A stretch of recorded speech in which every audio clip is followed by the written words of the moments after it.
Bonjour. Aujourd'hui, je vous présente un hydroglisseur. Pourquoi un hydroglisseur? Un bateau ordinaire, dans les petits plans d'eau, il y a des algues, des herbes, puis les hélices restent tout le temps pris. Ça, c'est comme le 4x4 des bateaux. Ça reste jamais pris. C'est un modèle quand même assez peu commun. Il n'y a pas beaucoup de compagnies qui en font. Puis ceux que j'ai trouvés sur le marché sont trop petits. Ils ne sont pas capables de se frayer un chemin dans les marais. Celui-là, la dimension est juste correcte, la puissance, ça pousse les herbes. Disons que ça reste pas pris. L'avantage d'un hydroglisseur aussi, c'est que si on ne connaît pas les modèles téléguidés, on n'a pas besoin d'apprentissage. N'importe qui prend ça, se promène avec. C'est un projet qui a l'air compliqué, mais ça ne l'est vraiment pas. Je vais vous expliquer un petit peu en gros. La coque, c'est un panneau isolant, ce qu'on appelle communément le styrofoam bleu. Les pièces sont collées avec, ils appellent ça du Gorilla Glue. La peinture, c'est de l'émail acrylique en aérosol.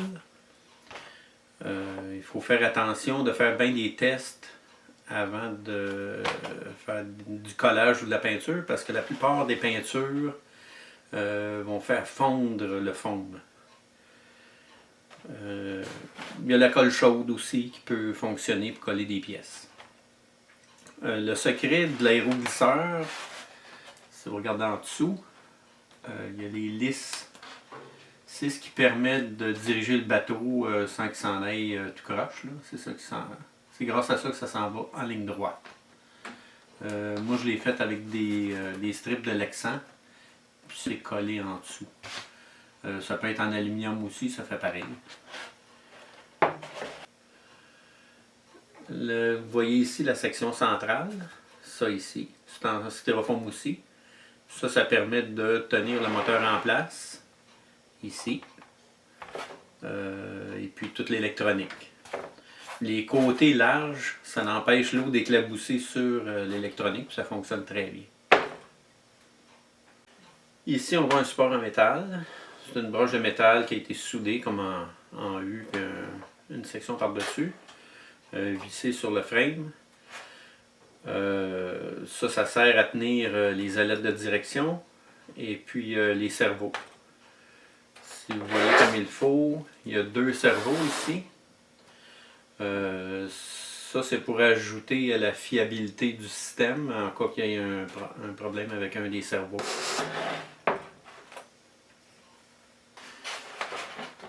On remarque aussi de chaque côté, ici et l'autre côté, des tiges soit en fibre de verre ou en carbone pour tenir les antennes.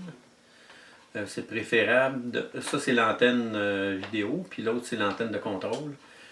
C'est préférable de les séparer le plus possible pour ne pas avoir d'interférence. Vous avez maintenant ici la nacelle. Au départ, j'avais mis une boussole dans le champ de vision de la petite caméra pour pouvoir s'orienter. C'est très facile de se perdre sur un plan d'eau si on ne sait pas où est le nord. Moi, je l'ai remplacé maintenant par un GPS. C'est plus techno. Ici, sur chaque côté, dans le bas, il y a des sangles pour tenir les batteries. Une chaque côté pour balancer le poids. Les batteries sont des 3S 2200 mAh. Ça donne une autonomie d'environ une demi-heure en roulant assez vite sans arrêt. On pourrait mettre des batteries plus grosses, mais c'est pas vraiment utile. La charge utile maximum de ce bateau-là, c'est un 6-pack de bière, mettons. Ça peut le transporter sans problème.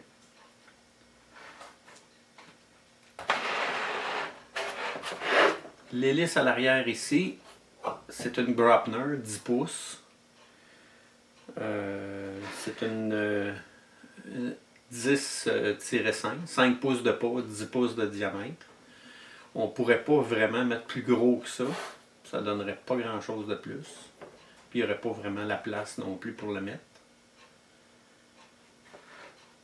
La dimension totale du bateau est environ 75 cm de long et 40 cm de large. Le moteur, c'est un Rimfire. C'est un 35-30 1250 kV. Je l'ai choisi parce qu'il a une bonne résistance à la chaleur. Un bateau, ça va pas aussi vite qu'un avion ou un drone. Fait qu'il n'y a pas autant d'air qui refroidit le moteur. Fait qu'il vient assez chaud. Puis ce type de moteur-là, il est très résistant à la chaleur.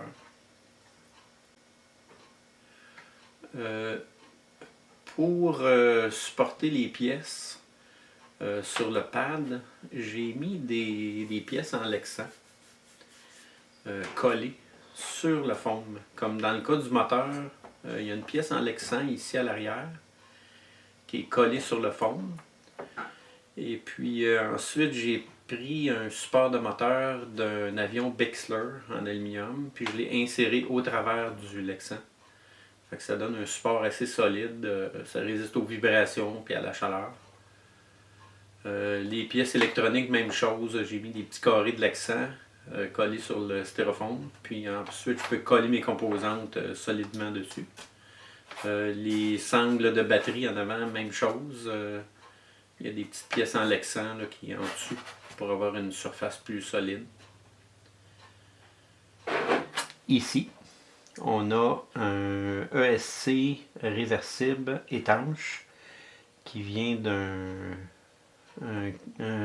auto téléguidé. C'est un modèle de 45 ampères. Je peux vous préciser quel modèle. C'est un Turneggy Trackstar 45 ampères. Vous avez ici une switch pour la vidéo. Parce qu'il y a une caméra de recul et une caméra en avant. Puis on peut switcher d'une caméra à l'autre au besoin. Il y a un autre switch de l'autre côté.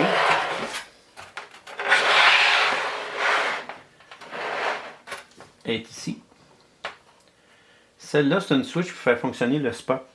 C'est une lumière pour aller sur les véhicules hors route. Puis j'ai découpé l'armature en métal, puis j'ai gardé juste le centre pour que ce soit moins lourd. Ça éclaire beaucoup, là. Si vous remarquez, ici, il y a une petite switch. Je ne sais pas si on la voit. C'est une petite switch ordinaire manuelle avec un BEC qui est ici. Ça transforme le courant en 5 volts pour alimenter la caméra vidéo ici, qui elle a une alimentation externe. Il n'y a pas de batterie dedans. Alors quand on veut s'en servir, on met le courant, puis là on peut la faire enregistrer ou ce qu'on veut avec. On peut voir ici maintenant le vidéotransmetteur. C'est une immersion RC Tramp HV. Ça peut aller jusqu'à 500 mW. Ici, c'est le petit capteur pour programmer la puissance puis le canal de sortie. L'antenne 5.8 GHz TrueRC qui est juste ici en haut. Je vais vous montrer, c'est ça ici, l'antenne TrueRC. On a un receiver Crossfire pour la longue distance. Ça, c'est le modèle pour avion avec les canaux à part.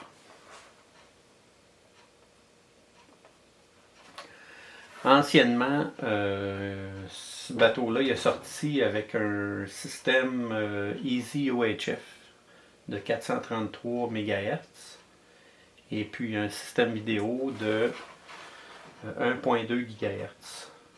C'est un système sur un avion qui a des distances incroyables. On parle de dizaines de kilomètres.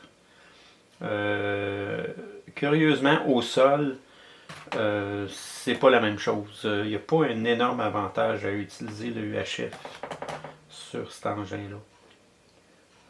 On peut aller une couple de kilomètres, mais on parle en dedans de 10 km, là, ça serait étonnant d'aller plus loin que ça. Maintenant, la caméra. C'est une caméra articulée avec un système et un cerveau ici. De l'autre côté, on remarque un contrôleur de vol de drone. Pourquoi j'ai mis ça? Il n'y a pas de moteur branché dessus, rien.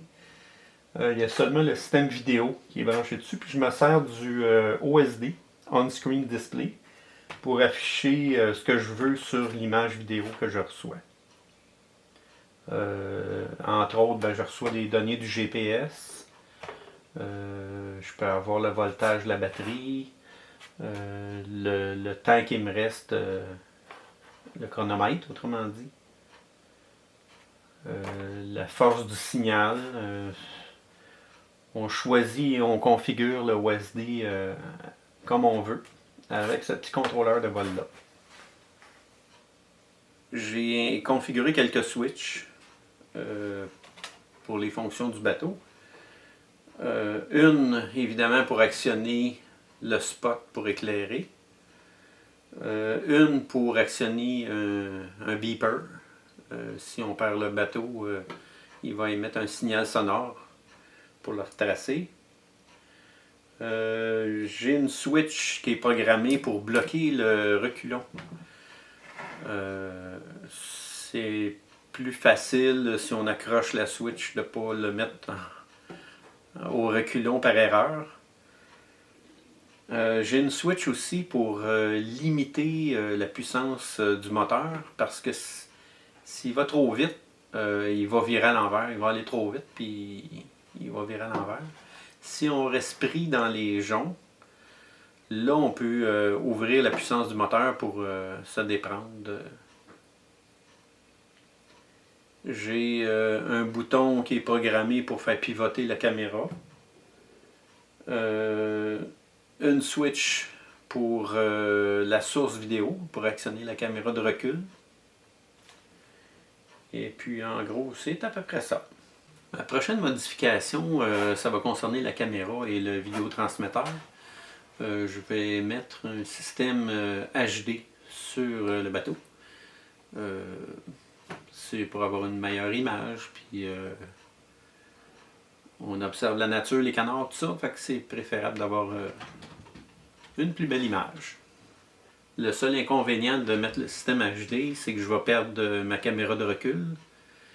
Parce que pour le moment, avec les systèmes HD, on ne peut pas avoir une switch vidéo pour sélectionner l'entrée vidéo.